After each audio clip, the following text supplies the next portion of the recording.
Hello, this is Bruce Maloch, State Senator for District 12, with a word about the 2020 census and an update on the coronavirus in Arkansas.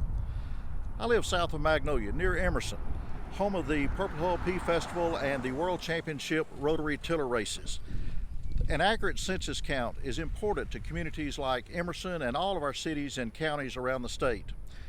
Each year, the state receives from $6 to $7 billion from federal funds for programs like Medicaid, transportation, education, and community development, and considering other federal programs, that number is even higher. But an accurate count is so important because each uncounted Arkansan amounts to about a $3,000 loss annually to the state over the next 10 years. The United States has conducted a census every 10 years since 1790. It's easy, it's simple, it's confidential. The only thing they really want to know is how many people live in a community and how many people live in each state. So it's important that we respond. I'm attaching a link to an online census form. I'm also attaching a link to the impact of the census on Arkansas. Now, Arkansas's current self-response rate is about 49%. That's compared to a federal response rate of 53%. So we've got some work to do.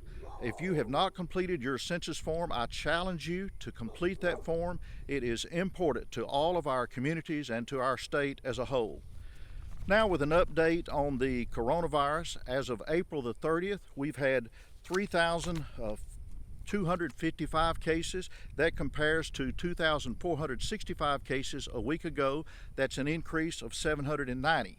And even though we continue to have some increases in cases, our 7-day rolling average is below the peak, and the state is looking at some ways to start reopening our economy and opening up some businesses on a phased-in approach.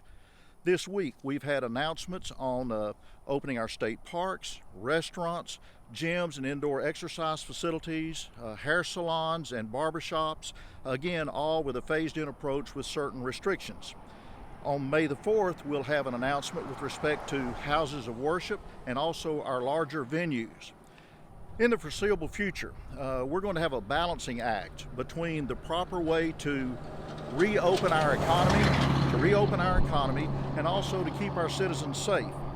And we do need to get back to business, but we also need to remember that there is still a pandemic there, and whatever restrictions that go along with opening the businesses, we need to follow along with the guidelines of the CDC and the Arkansas Department of Health.